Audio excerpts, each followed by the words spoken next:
Je vous emmène en Sicile. Alors pourquoi la Sicile? En fait, c'est une recherche qui s'inscrit dans une préoccupation un peu plus générale qui est ce que je fais un peu depuis ma thèse. Et le point de départ de cette recherche plus générale, c'est l'hypothèse que il y a un retour des inégalités de patrimoine. Bon, ça, je ne l'ai pas inventé, c'est Piketty et d'autres qui l'ont dit.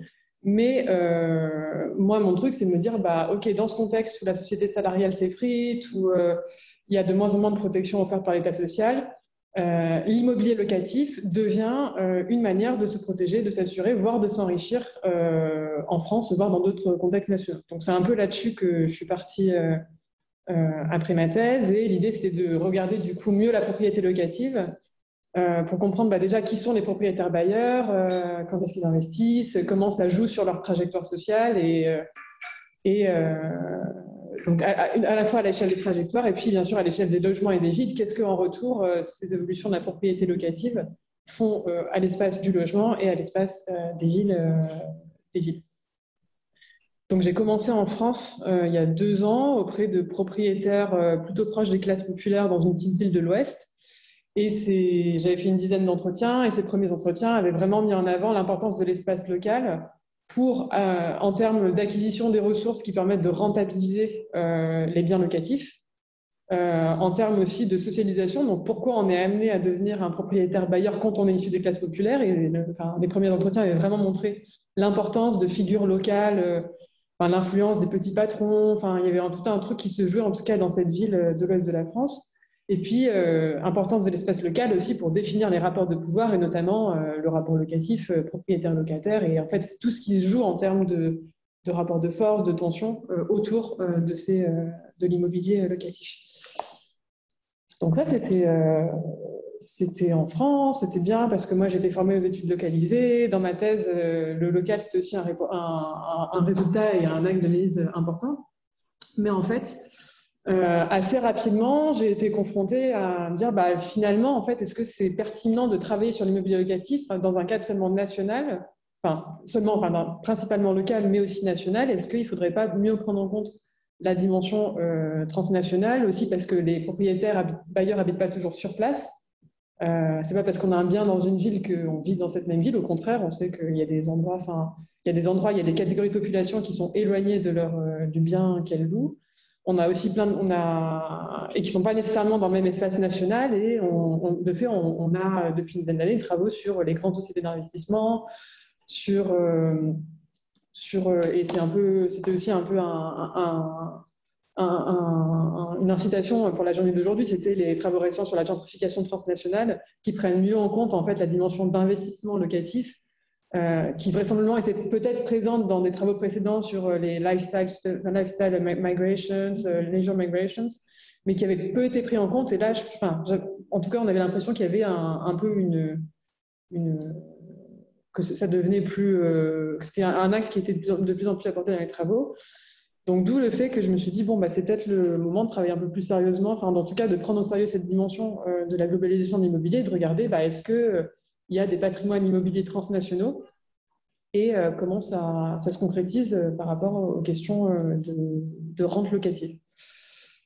Donc, c'était le point de départ. Donc, du coup, j'ai proposé un projet à l'École française de Rome basé sur une enquête en Sicile. Alors, pourquoi la Sicile et Palerme en particulier? C'était l'idée qu'en fait, dans les travaux que je lisais sur Lisbonne, sur Barcelone, en fait, c'est un peu tard en termes de gentrification. C'est-à-dire que c'est déjà des gens qui, comme tu disais sur Londres, en fait, c'est des gens qui limite ne viennent plus sur place. En fait, ils achètent à distance et Jennifer nous en parlera sans doute demain, mais en fait, ce qu'elle raconte dans son article, c'est que c'est très dur de rencontrer les propriétaires aussi parce que c'est des gens qui sont très rarement sur place. Et moi, ce n'était pas exactement ça que je voulais observer. Je voulais observer peut-être la phase d'avant. Et je me disais que Palerme serait peut-être la phase d'avant parce que c'est une ville c'est une destination touristique plus récente. Il y a un immense patrimoine historique et architectural qui, pour l'instant, est peu valorisé, avec des opérations de vente parfois de palais entiers. 2017, qui est un peu le tournant que les gens qui travaillent sur Palerme repèrent en termes de ça devient une destination touristique de plus en plus importante avec des expositions culturelles, un peu un marketing en fait de la ville à l'échelle européenne. Donc je me suis dit bon, c'est peut-être le moment en fait d'aller à Palerme et de voir s'il n'y a pas des espèces de pionniers. J'avais décidé de les appeler des expats de l'immobilier, en fait, des gens qui vont sur place investir et qui ensuite, comme des gentrifieurs dans d'autres contextes urbains, ouvrent la voie aux investissements transnationaux et après, ça se transforme beaucoup plus et ça prend des formes où les investisseurs sont beaucoup plus nombreux. Bon, alors heureusement pour Palerme, c'est pas ce que j'ai trouvé. En fait, ça. Bonjour. En fait, donc j'ai passé un mois en juillet, c'était vraiment un terrain exploratoire. J'ai beaucoup observé les sites, les annonces de location et j'ai réussi à faire 4 entretiens avec des propriétaires français. Parce que l'idée, c'était quand même de garder la population française, donc des propriétaires français en Sicile. Et en fait, c'est pas ce qui est ressorti de ces premiers entretiens. Alors après, il faut que je continue, mais en tout cas, en termes de premiers résultats. Ça m'a conduite à me demander qu'est-ce qui fait que ce contexte où pourtant beaucoup de choses semblaient se prêter y compris un marketing ciblant en fait les investissements, venir investir à Palerme, c'est une destination touristique qui va monter, etc. En fait, il y avait peu ce profil-là sur place, il y avait d'autres choses qui étaient intéressantes et donc j'ai un peu reformulé mon questionnement avec l'idée de me dire finalement qu'est-ce qui tient du local et du transnational dans ces dynamiques d'investissement. En fait, est-ce qu'il n'y a pas des contextes qui résistent mieux que d'autres et donc, comment on peut comprendre la façon dont l'immobilier locatif se structure. Donc, c'est un peu là-dessus que je vais vous parler aujourd'hui. Ça va vraiment être des pistes exploratoires parce que, voilà, je ne prétends pas du tout, avec 4 entretiens, faire... mais l'idée, c'est plus un peu comme a fait Martha, de vous montrer des pistes et si jamais vous avez des idées sur ce qu'il faut faire après, c'est bienvenu parce que... c'est vraiment une recherche qui démarre et je me demande vraiment maintenant qu'est-ce que je fais à partir de ces premiers résultats. Est-ce que je continue dans cette direction? Est-ce que je reformule un peu? Est-ce que je vais ailleurs? Si je vais ailleurs, je vais où? Etc. Donc c'est de ça dont je vais vous parler. Alors, comme je disais, j'ai commencé à le dire un peu rapidement, la question de la rente locative, en fait, elle a jusqu'à présent assez peu été abordée en tant que telle dans les travaux sur, à ma connaissance en tout cas, sur les leisure lifestyle migrations. Et de fait, c'est pas aberrant parce qu'elle apparaît moins clairement quand les usages de biens immobiliers sont multiples. Donc, quand c'est une résidence secondaire, effectivement, on ne pense pas forcément à demander, mais est-ce que vous ne la mettez pas en location à des moments où vous n'y êtes pas? Et en l'occurrence, sur les 4 entretiens que j'ai menés, la moitié avait trait à des résidences secondaires et l'autre à des résidences principales qui étaient occupées, déclarées comme principales en tout cas, qui étaient occupées de quelques semaines à 6-7 mois par an. Alors les enquêtées que j'ai rencontrées sont principalement des femmes. Deux d'entre elles ont le statut de résidente en Sicile, elles sont plutôt diplômées et se rattachent aux classes supérieures ou moyennes supérieures. Et je les ai rencontrés en les contactant directement sur des plateformes locatives, Airbnb et Gens de Confiance, qui est une plateforme française un peu particulière sur laquelle on pourra revenir, mais qui offre en tout cas des facilités d'accès aux propriétaires riches. Ça marche bien, quoi. En tout cas, en termes de... Ça marche vraiment bien. Donc ça a changé parce que c'est vrai. Je pense que le mode d'entrée a fait que j'ai rencontré ce profil-là. Je serais passée par des gestionnaires de biens. Bon, en supposant que j'arrive à rencontrer des gens par des gestionnaires de biens, ça aurait sans doute été plus des figures d'investisseurs telles que je m'attendais à en rencontrer au départ. Premier point d'ailleurs par rapport aux investisseurs, c'est qu'en fait, c'est une figure qui fait souvent office de repoussoir dans les discours que j'ai recueillis. Donc, avec l'idée qu'en fait, des femmes qui me disent je ne cherche pas une rentabilité, c'est plus pour m'amuser, donc un peu l'idée qu'on n'est pas là pour faire de l'argent en mettant en location la maison. Et qu'en fait, ce qui ressort, c'est plus des choses qui tiennent à des socialisations internationales. Voilà, moi, j'ai acheté cette maison en Sicile parce que j'ai une histoire d'amour avec la Sicile, avec un Sicilien il y a 30 ans. Puis, je suis rentrée en France, mais après, j'ai divorcé, je suis revenue, je me suis remise avec lui. Et voilà, j'avais envie d'avoir quelque chose en Sicile. Donc, il y a ça. Il y en a une qui avait fait des études d'italien avec des profs amoureux de la Sicile et du coup, qui est venue s'installer et qui ensuite s'est mise en couple, etc., a acheté un bien. Il y a une famille franco-sicilienne dont les parents, la mère qui a à peu près 80 ans en fait, est une descendante d'une grande famille sicilienne. Donc ils ont une maison de famille à Taormine et ils ont ensuite acheté une autre maison à Syracuse et un dernier cas où c'était quelqu'un qui voulait une maison de vacances, une femme qui voulait une maison de vacances près de la mer, et donc elle est arrivée en Sicile, mais elle avait l'habitude de voyager par son travail, donc il y avait déjà toutes ces socialisations à l'international qui ont été déterminantes dans le fait de se dire, bon, on achète un bien en Sicile. Ça, c'est pour l'acquisition. Mais quand on regarde ensuite la manière dont les biens sont gérés, on se rend compte qu'il y a beaucoup de socialisation économique de type entrepreneurial qui arrivent et qui transforment, qui font que ces biens, quand même, quand on les regarde, ils sont un peu gérés comme des entreprises immobilières et touristiques. À savoir que les gens sont très carrés, notamment cette famille de Taormina, donc c'était très la maison familiale. On a racheté la part de la tante de façon à maintenir un lieu d'ancrage pour toutes les générations, etc. Mais en fait, ils réfléchissent à construire une piscine elle me dit, voilà, on pense que la piscine va énormément valoriser la maison parce qu'on va pouvoir aussi la placer dans des agences qui ne louent que des villas avec piscine. Donc, il y a bien des stratégies économiques de rentabilité assez poussées autour de cette maison. Une autre enquêtée, celle qui était tombée amoureuse d'un Sicilien qui est revenu, elle, a un appartement à Palerme. Elle m'explique aussi qu'elle met de la belle vaisselle, du beau linge, afin de monter les prix en disant, voilà, moi je loue de la qualité, je ne suis pas une professionnelle, mais je loue de la qualité, donc je monte les prix. Donc il y a quand même des stratégies économiques, vous voyez, de rentabilité qui font que c'est pas, qu'on n'est pas seulement, qui se passe en tout cas en termes de location immobilière quelque chose.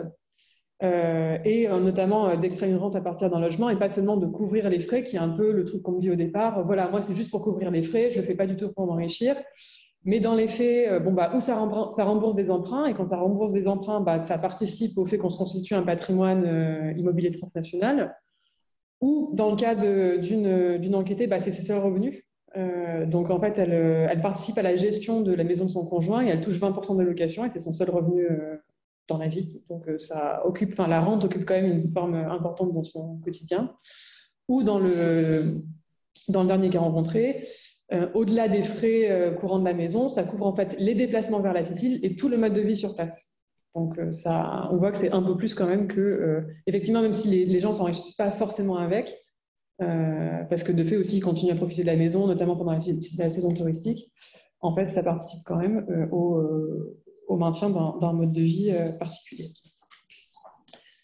Alors, deuxième aspect, ça rejoint la question la discussion qu'on commençait à avoir, c'est qu'en fait,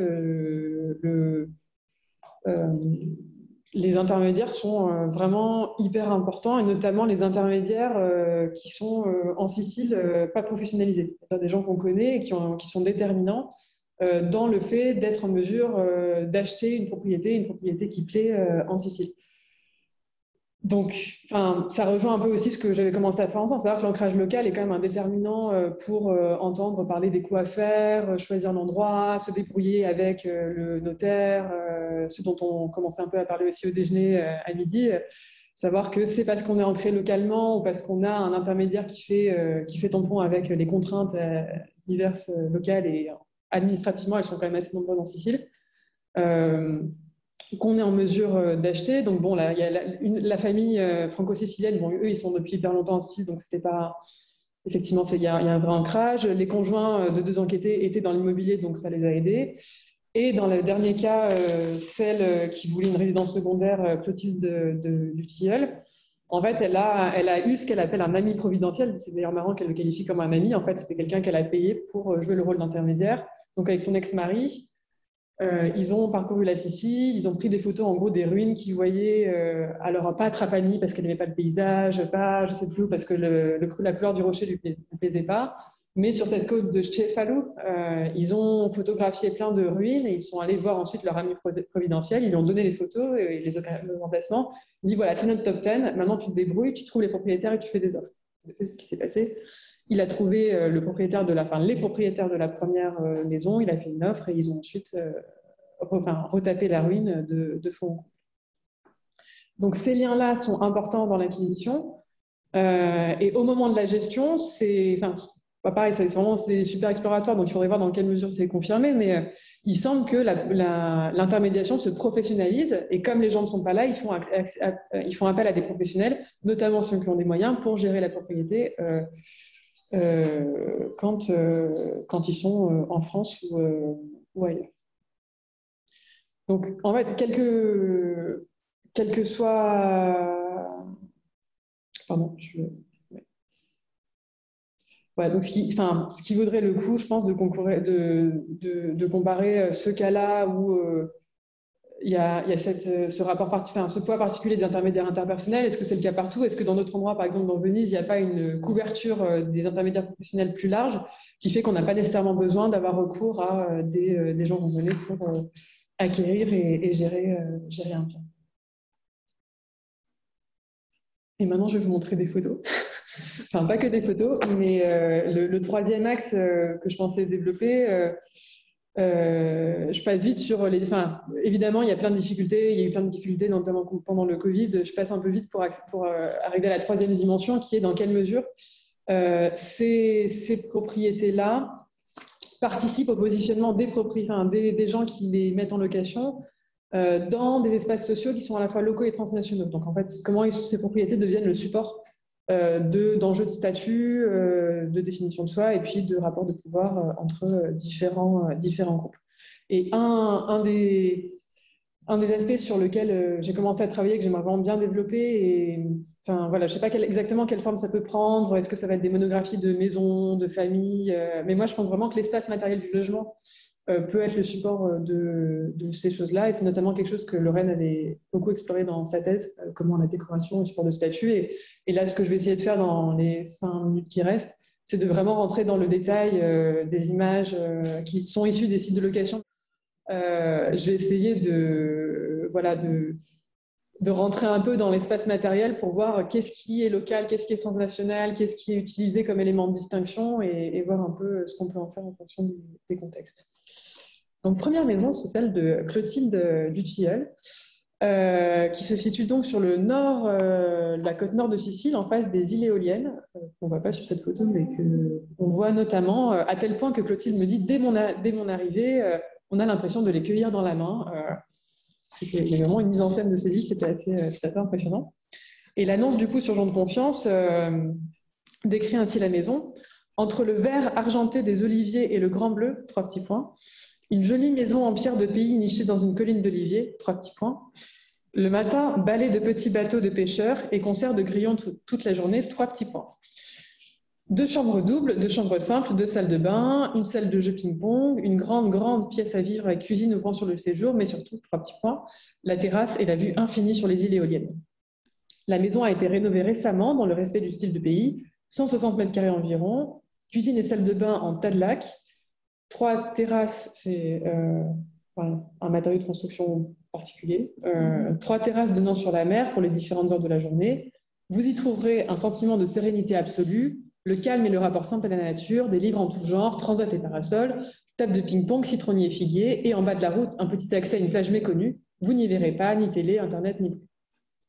Alors, on voit bien comment cette annonce met en valeur des traits qui seraient du pays, les oliviers, la pierre, les bateaux de pêcheurs. Et en même temps, la visite détaillée que je fais dans cette maison avec Clotilde me montre comment cette dernière a été façonnée par des dispositions spécifiques et comment elle marque en retour son statut social et celui de sa famille, notamment par l'aménagement et la décoration. Alors, l'aménagement et la décoration, justement, tout au long de l'entretien et de la visite, Clotilde insiste beaucoup sur la sobriété de l'intérieur. Vraiment, la simplicité, c'est un des termes qui revient le plus dans l'entretien. Elle parle d'un goût assez sobre et simple et de bon sens qui serait français et qui s'oppose pour elle au goût local sicilien des intérieurs très chargés en petits meubles en bois sombre. Donc, d'une part, une distinction par rapport aux Siciliens. Et d'autre part, par rapport aussi à l'orgie de consommation, parce que je ne vous ai pas dit que Clotilde, en fait, a une ligne de produits. Elle est entre déco, mode. En gros, elle produit des trucs de décoration en papier peint. Enfin, elle a plein de. Enfin, c'est son métier, quoi. Et donc, elle participe souvent à des séjours de décoration, notamment qui s'appelle Maison et Objets à Paris. Et pour elle, c'est vraiment le temple de l'orgie de la consommation. Elle dit non, moi, j'achète très peu. Je préfère attendre, acheter quelque chose qui me plaît, un seul objet.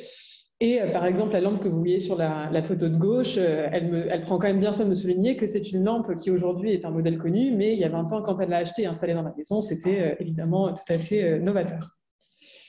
Voilà, donc il y a une distinction par la sobriété, enfin en tout cas parce qu'elle m'indique comme étant sobre, Et aussi par cette distinction à une composante transnationale, parce que les meubles que vous voyez, donc l'armoire notamment, enfin il y a très peu de meubles, mais cette armoire-là, les portes, et dans chaque chambre, il y a une espèce de petite commode, en fait, viennent d'Inde, où Clotilde a travaillé et a fait a localisé l'essentiel de la production de ces objets depuis 20 ans. Donc c'est quelqu'un qui circule beaucoup vers l'Inde et qui fait expédier par conteneur, qui a fait expédier notamment par conteneur ces meubles. Par ailleurs, en dépit du respect du style du pays affiché dans l'annonce, la transformation de la maison s'est opérée dans un décalage explicite, assumé et voulu avec les normes de construction locales. Donc, quand je comprends qu'en fait la maison était entièrement refaite, je dis mais vous vouliez pas acheter quelque chose de déjà là, plutôt que retaper. Elle m'a dit non, non, on avait dans l'idée de retaper parce que ça n'existe pas. Ils n'ont pas de caractère. Enfin, les maisons sont pas super belles. Donc en fait, c'est un couple qui est arrivé en Sicile avec l'idée qu'il n'y aurait pas de bien qui correspondait à son goût pour la pierre. On avait envie de pierre. Elle me dit. C'est culturel dans la famille, on n'allait pas acheter d'un petit appartement, on voulait du charme, retaper, etc. Donc tout a été refait. Tous les murs ont été détruits, il restait des murs en pierre, mais les pierres ont été conservées et la maison remontée. Clotilde ayant par ailleurs essayé au début, elle avait des photos de l'ancienne maison et elle venait voir les ouvriers, elle leur montrait les photos en disant bah, non, il faut bien remettre les pierres comme elles étaient avant, comme sur le mur original qui avait été détruit.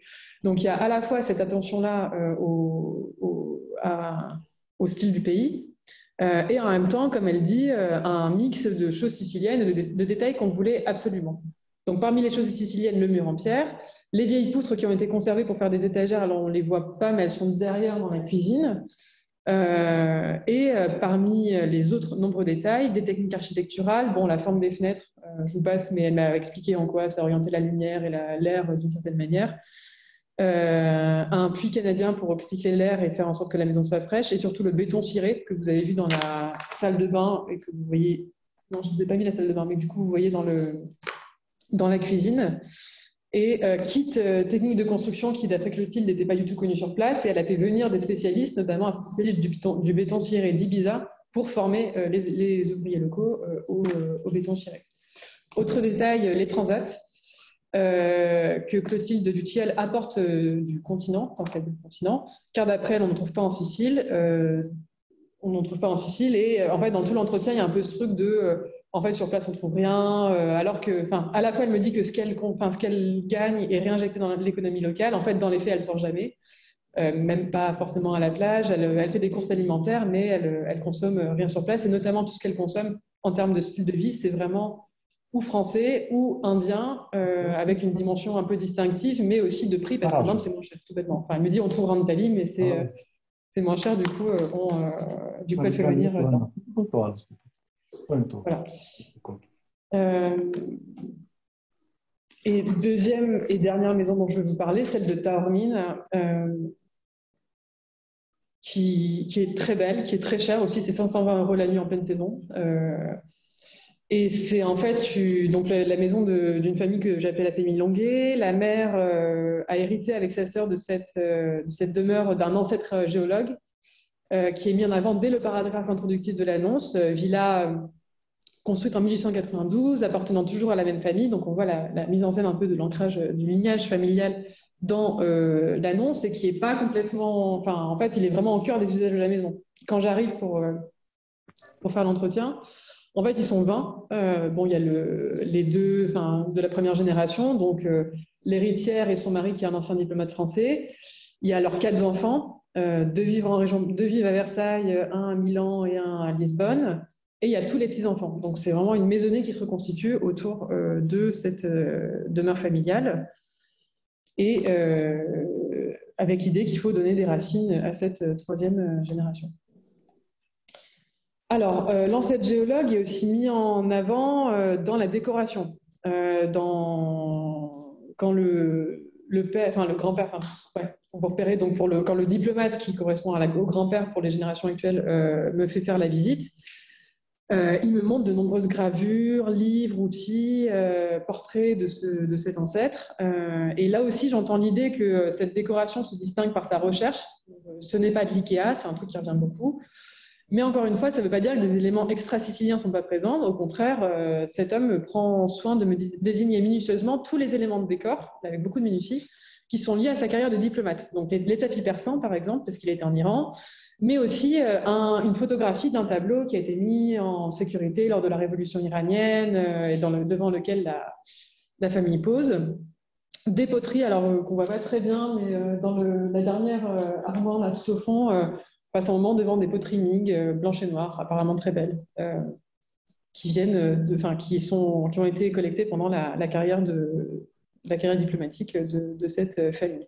Cette matérialisation du capital international se prolonge dans l'aménagement intérieur et dans les objets mis à disposition parce que, et là c'est plus les deux filles, Claire et Caroline, qui animent l'entretien, qui m'expliquent que de par leur métier, il y en a une qui est artiste contemporaine, c'est comme ça qu'elle se présente, et l'autre qui travaille, qui gère un grand cabinet d'avocats à Versailles, disent en fait on connaît les goûts de cette clientèle parce qu'on travaille avec elle et c'est aussi nos goûts, donc on sait qu'on ne met pas du savon de bas de gamme, on sait qu'il faut la clim, on sait qu'il faut aussi, et on pense à la piscine aussi parce que c'est quelque chose, on connaît les normes en fait de cette clientèle internationale, par opposition à la clientèle italienne enfin voilà, bon, je ne vais pas développer, mais il y a tout un truc sur la classification des nationalités aussi par les propriétaires qui est assez intéressante à explorer.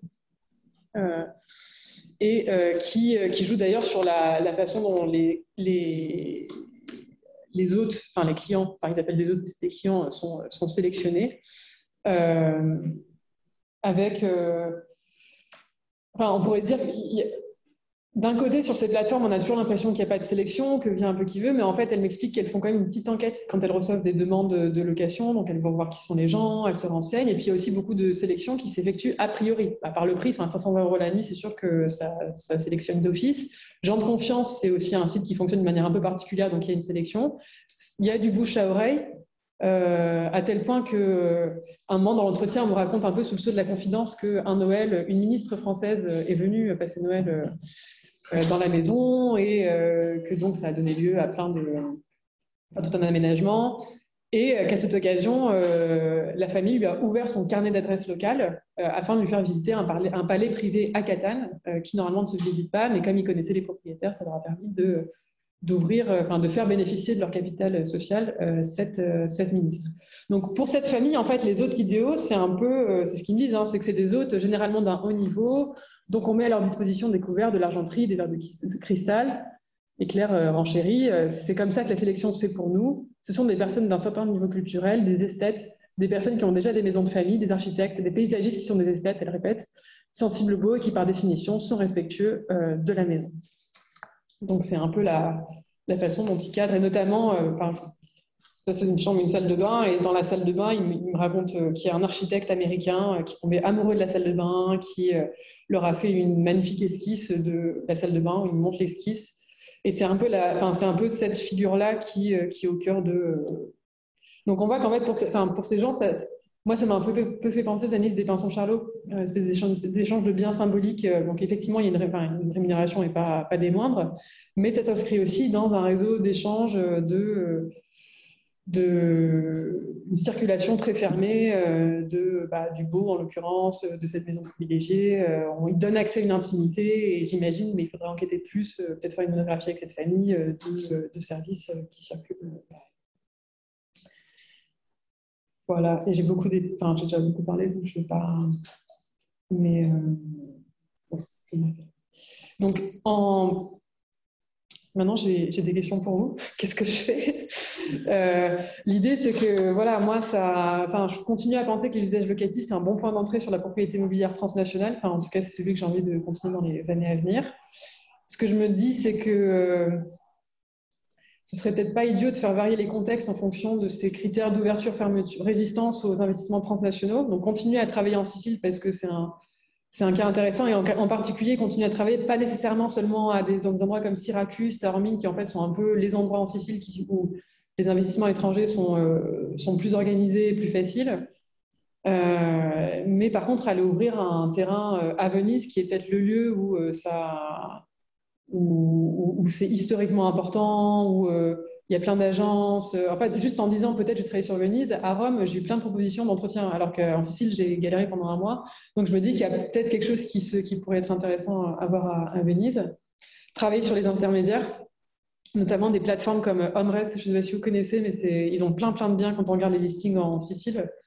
Et c'est des gens qui sont spécialisés, enfin, c'est une plateforme qui est spécialisée dans la mise en location des résidences secondaires. Ça permettrait aussi de travailler sur les usages multiples, je pense que ça peut être intéressant. Et par ailleurs, comme je suis en Italie et que Métropole est extrêmement sympathique et fait rencontrer plein de gens, j'ai envie de faire d'autres terrains avec des gens que j'ai rencontrés, notamment Teresa Graziano, avec qui on discutait de faire un terrain sur les maisons à 1 euro. Voir qui sont les gens qui achètent les maisons à 1 euro, est-ce qu'il y a du locatif, est-ce que c'est tant que ça des internationaux, comment les logements sont transformés. C'est un peu décalé, enfin c'est un poil décalé par rapport à ce que je fais, mais c'est pas non plus complètement différent. Et à Rome, je sais pas. Bon, là, enfin, voilà, à Rome, j'en parle pas, mais bon, il y a aussi des trucs qui se passent intéressants, qui ne seraient pas nécessairement avec des Français, mais qui pourraient dire des choses sur les évolutions de la place de l'immobilier dans la stratification et dans les circulations.